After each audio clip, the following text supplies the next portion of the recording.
Bonjour à tous, j'espère que vous allez bien. Bienvenue dans cette nouvelle vidéo dans cette nouvelle vidéo YouTube. J'espère que vous allez bien. Alors évidemment, bonne année encore une fois à tout le monde, à tous les abonnés, à tous ceux qui euh, voilà. Donc on va continuer les tops. Je vais finalement repousser mes let's play à la semaine prochaine. Parce que là, cette semaine, c'est un peu compliqué, donc je pense que je vais reprendre la semaine prochaine. Donc voilà, c'était juste une petite annonce pour vous dire ça aussi. Là, on va donc passer au pire Pokémon de type roche. Alors là, vous avez vu, là, j'ai un petit peu changé la disposition et je pense que je ferai comme ça désormais parce que je pense que ça a plus de poids, ça bouge moins et c'est plus simple. Voilà. Donc, on va parler du type roche. Alors, évidemment, on finira par le type glace, comme vous le savez. Alors, évidemment, les trois types que je cite sont considérés comme les. Enfin, un peu moins le type roche, mais type insecte, roche et glace sont presque les considérés comme les pires Pokémon défensifs du jeu. Et malheureusement, a raison parce que, en fait, le type roche est un petit peu le cul entre deux chaises. Je vous explique pourquoi. Parce que l'efficacité, c'est quand même efficace. Le type roche résiste au type feu, vol, normal et poison. Mais vulnérable au type combat, acier, eau, plante et sol. Mais pour moi, les faiblesses les plus gênantes du type roche, c'est combat, eau et sol. Et le type plante parce que un peu moins le type acier parce que le type acier offensivement vous savez c'est le type offensif le moins vu et a raison parce que le type acier c'est surtout là pour vraiment compenser quelque chose de défensif clairement et voilà donc c'est quand même voilà efficacité offensive alors c'est pas efficace sur les types combat sol et acier. Par contre c'est super efficace sur quatre types quand même insectes insectes, vol, glace et feu. Alors évidemment, bon, ce qui était déjà le cas en première génération, en première génération, il y avait il n'y avait pas encore la résistance acier pour le type roche, donc c'était un peu complet. Mais le type roche était un peu meilleur dans les, voilà, on va dire au moins jusqu'à la quatrième génération pour moi parce qu'il y avait de vrais bons Pokémon à l'époque, je pense. En première génération, là, je vais pas spoiler pour la première génération, mais pour les autres, je pense à de bons Pokémon roche, comme par exemple Rhinophéros, Rhinophéros, Rhinastock, Tyrannosif, d'autres Pokémon qui sont intéressants, mais là, on va parler des pires Pokémon de type roche. Et on va commencer par la première génération. Et la première génération, pour moi, le pire type roche de la première génération, pour moi, c'est Amonistar. Alors Amonistar, c'est un petit peu spécial parce qu'en première génération, je le mets dedans parce que en première génération, c'est pour moi le pire type roche de la 1G parce qu'il est, à mon sens, derrière des Pokémon comme Grolem, Gravalanche, Kabutops qui est très bon, Ptera qui est bon, Onyx pour moi est meilleur que comment ça s'appelle que Amonistar.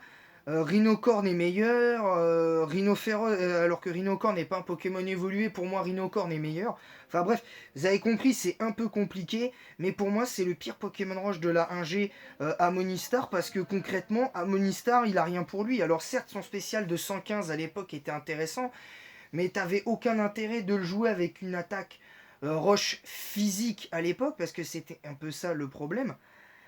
Il a que 60 en attaque. Et son spécial de 115, t'avais juste intérêt à le jouer avec Blizzard plus Surf, qui était quand même un combo neutre assez efficace quand même. Et vu qu'à l'époque, la première génération, dès que t'étais gelé, tu pouvais pas sortir du gel avant la fin du combat, à moins de subir une attaque de type feu. C'était la seule condition. Mais voilà, mais je trouve que pour le coup, c'était pas un Pokémon terrible parce que quand je vois les seules capacités que tu pouvais éventuellement jouer sur lui, c'est. Enfin, j'ai pas vraiment eu l'occasion de bien regarder. Euh, c'est juste, à part, comme j'ai dit, Blizzard et Surf, on a juste éventuellement Hydrocanon, Plaquage, Clonage et Frappe Atlas. Non mais sérieusement, sérieusement, faut quand même. Enfin, je sais pas, faut quand même se. C'est. Enfin, moi personnellement, je n'aime pas. Je n'aime pas jouer à Monistar en première génération. Amonistar, par contre, en 2G, il est un peu mieux quand même. Parce que Amonistar, quand même, à la décharge d'Amonistar, c'est que quand t'es en concurrence avec d'autres types proches où t'es légèrement au-dessus que sur, entre guillemets, Onyx, ben, techniquement, le fait que tu sois quasiment surclassé par des Pokémon, dont certains qui sont pas à leur stade final d'évolution, comme Gravalanche et tout ça, ben ça fait peur en fait. Ça fait très peur. Et c'est dommage parce que c'est un truc que Amonistar devrait compenser. Et malheureusement, Amonistar n'arrive pas à compenser son manque de l'époque. Parce que voilà, on a ce petit truc. Et je trouve ça dommage pour Amonistar. La deuxième génération. Alors là, je vais être très rapide parce que pour moi, autant dans les générations qu'on suivi, c'est devenu un des meilleurs Pokémon du jeu. Mais autant là, pour le coup, pour la 2G, c'est clairement Karatroc. Parce que Karatroc, autant dans les autres générations, il est vraiment mauvais. Dans les générations, il est vraiment, vraiment pas bon. Parce que c'est vraiment pas le Pokémon que tu as envie de jouer en 2G, en corps défensif, parce que tu as meilleur que Karatroc. T'as. Comment ça s'appelle T'as des corps défensifs comme à l'époque Hermure, Tyrannosif qui pouvaient être joués défensifs. T'avais Fortress, t'avais quand même d'autres Pokémon. Et pour moi, quasiment sans débat, avant, si on compare à après, là c'est différent parce que Karatroc il est devenu meilleur. Il est devenu meilleur parce que, bon voilà, il y a eu plus de sets proposés, c'était plus intéressant. C'était plus intéressant, donc on pouvait être plus confiant avec lui. Voilà. La troisième génération, pour moi, le pire type roche. Là, pour le coup, c'est clairement Coraillon. Parce que Coraillon, en fait, c'est un peu le problème d'Amonistar. C'est que lui, il souffre de la comparaison qu'en troisième génération, mais pas en 2G. Parce que Coraillon, moi, je trouve qu'en 2G, c'est pas si mauvais que ça, et c'est même bon. Bon, je l'ai joué que deux fois, donc on va pas se mentir, c'est deux fois, c'est pas ouf. Hein, c'est clairement pas ouf. Mais il m'avait fait un bon taf. Alors contre Red, je m'étais fait ramasser, mais bon, parce qu'à l'époque sur Pokémon, je jouais comme un pied. Alors, je dis pas qu'aujourd'hui je suis le meilleur joueur du monde, mais voilà. Mais quand même, c'est dommage parce que c'est un Pokémon qui est mignon, mais qui, pour moi, en 3G, descend, et c'est dommage. Voilà, clairement. Là, le quatrième Pokémon dont on va parler, c'est là pareil pour moi, ça va être très rapide. Bastiodon. Bastiodon, c'est par dépit que je le mets dedans parce que pour moi, c'est pas logique que son attaque. Pour moi, qu'il soit lent, c'est pas le problème. Au contraire, c'est pas le problème que j'ai avec lui. Moi, le problème que j'ai avec lui, c'est qu'il soit aussi peu, qu'il tape aussi peu fort sur le offensivement. Parce que Acier Roche, c'est le double type de Galliking. Mais Galliking, il tape quand même bien plus fort. Hein, il me semble que Galliking, quand même. Euh... Galliking, c'est quand même 110 en attaque. Lui, c'est 52. C'est 52 quand même. Donc c'est quand même deux fois moins. C'est quand même deux fois moins. Donc il faut quand même le dire, c'est dommage. Et ce que je veux dire, c'est que pour un Pokémon de cet acabit-là, bah, il y a mieux à faire en fait. Il y a clairement mieux à faire dans les faits. Et je trouve ça dommage aujourd'hui que ce soit que ce soit comme ça. Maintenant, faut quand même relativiser le cas de Bastiodon, parce que Bastiodon, défensivement, il pouvait quand même pas mal, rendre pas mal de services de par son accès à Fulmifère qui était vraiment assez dur à gérer. Quand t'étais pas préparé, tu pouvais te faire battre par un Bastiodon. Je dis pas que Bastiodon n'a aucun potentiel, mais en 4G, faut être honnête. Si on parle aventure, même en Nuzlocke ou quoi, ce Pokémon ne te servira à rien. Je trouve ça dommage. Moi, à la limite, je pourrais éventuellement m'en servir pour en faire un beau Pokémon dans les remakes, mais pas là. C'est juste débile, hein. Ce Pokémon est pas forcément abordable. Voilà. Donc c'est un peu dommage parce que c'est un Pokémon qui, à l'instar d'un Pokémon comme Amonistar encore aujourd'hui, ça mérite mieux. Voilà. Pour moi, ça ça mérite clairement mieux, je trouve.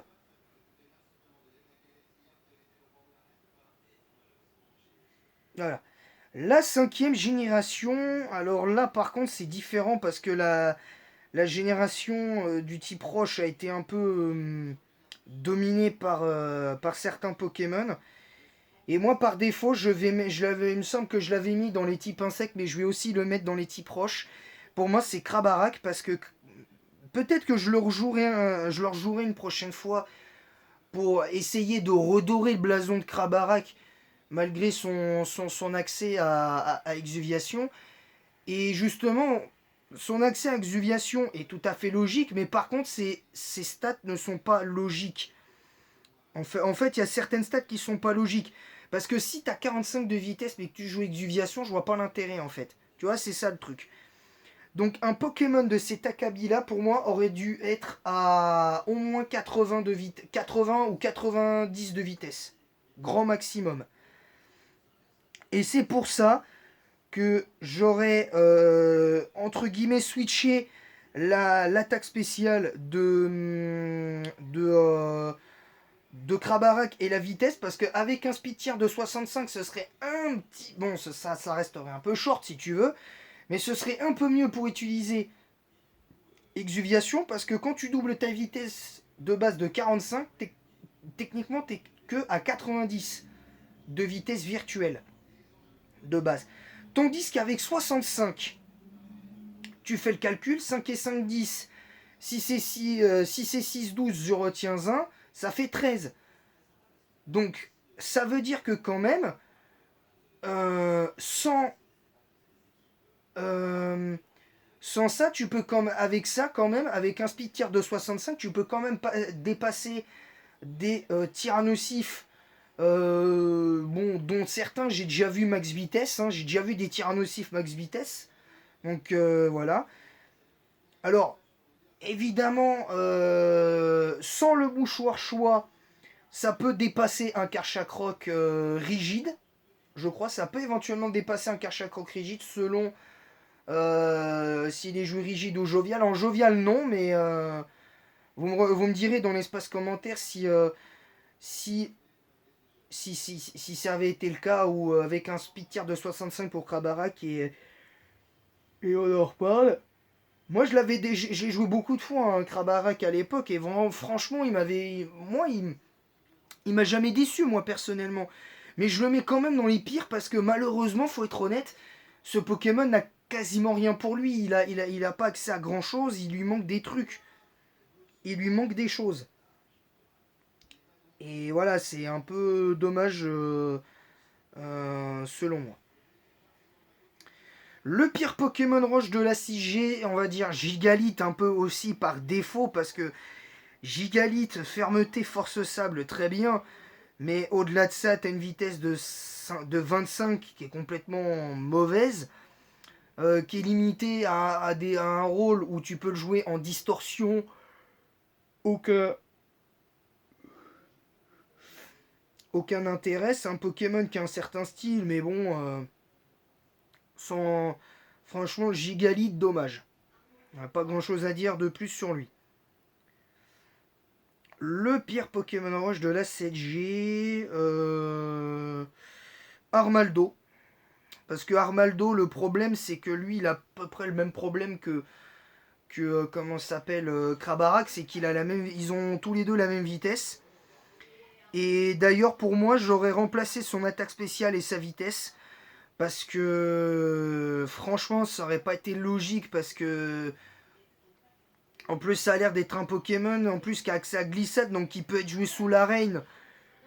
Donc en théorie,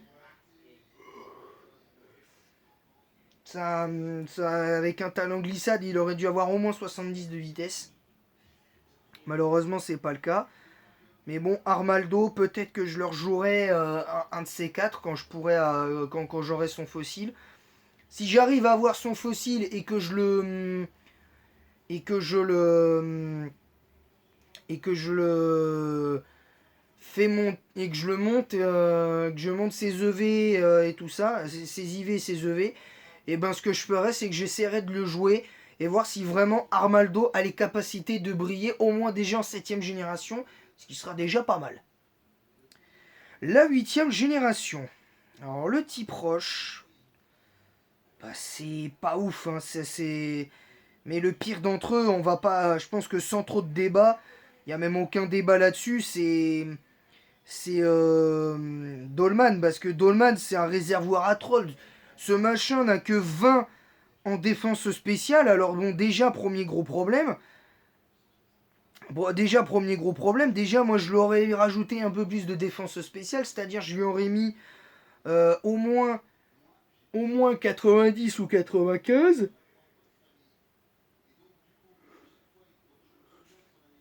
Et c'est tout. Mais bon, ce Pokémon n'a pas grand-chose pour lui.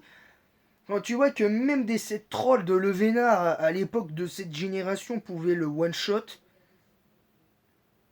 il y avait quand même un problème. Il y avait quand même un problème. Et le dernier Pokémon dont on va parler, alors c'est lequel?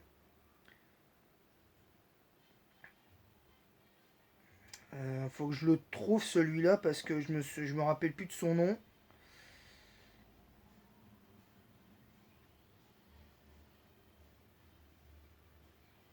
Ah si voilà, c'est bon, j'ai trouvé. Malheureusement, c'est Épine de Fer, la version paradoxe du futur de Tyrannosif. Alors évidemment, la version paradoxe de Tyrannosif, moi je la trouve, contrairement à beaucoup, je la trouve hyper stylée. Mais le problème, c'est que ce Pokémon, il a le talent charge quantique et que sa stat de vitesse ne correspond pas à ce qu'il est censé être de base. Voilà, quand tu ressembles à Tyrannosif et que tu as plus ou moins le même move pool que lui, ben en fait, c'est pitoyable en fait. C'est clairement pitoyable.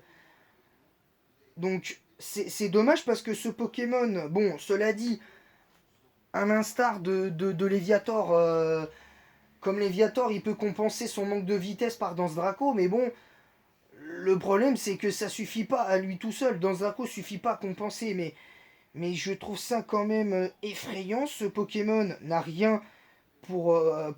En l'état, n'a rien pour lui. J'essaierai d'en avoir un j'essaierai de monter et d'avoir en nature rigide et tout ça que j'essaierai d'avoir parce que comme ça dès que j'en chope un j'en fais un rigide avec un set avec Danse Draco, séisme, Voltasso, point glace. Danse Draco, séisme, Voltasso, point glace et éboulement. Et je peux vous garantir que le Pokémon, il va être pas mal. Il va être pas mal. Maintenant, pour moi, bon, il a une petite niche quand même en Underuse, donc ça prouve que... Ça prouve qu'il est pas si nul. Mais en l'état, c'est dommage de voir ça. Voilà. Donc voilà, sur ce, je vous laisse. J'espère que cette vidéo vous aura plu.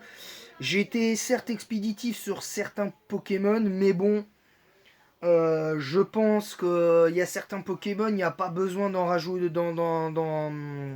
rajouter. Voilà. Euh, donc j'espère juste que cette vidéo vous aura plu. C'est une nouvelle vidéo de l'année 2024. Et encore une fois, bonne année à vous. J'espère que vous irez bien pour cette année. Et en attendant la prochaine, je vous dis à bientôt. Et vive Pokémon les amis.